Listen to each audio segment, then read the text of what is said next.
అభిషేకించిన ఇర్మియావల్, చిన్న వయస్సులో అభిషేకించిన ఇర్మియావల్, ఈ చిన్నవాడిని అభిషేకించు, ఈ చిన్నవాడిని అభిషేకించు.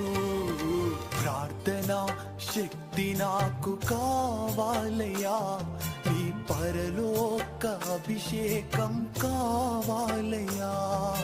ప్రార్థన శక్తి నాకు కావాలయ్యా, నీ పరలోక అభిషేకం కావాలయ్యా.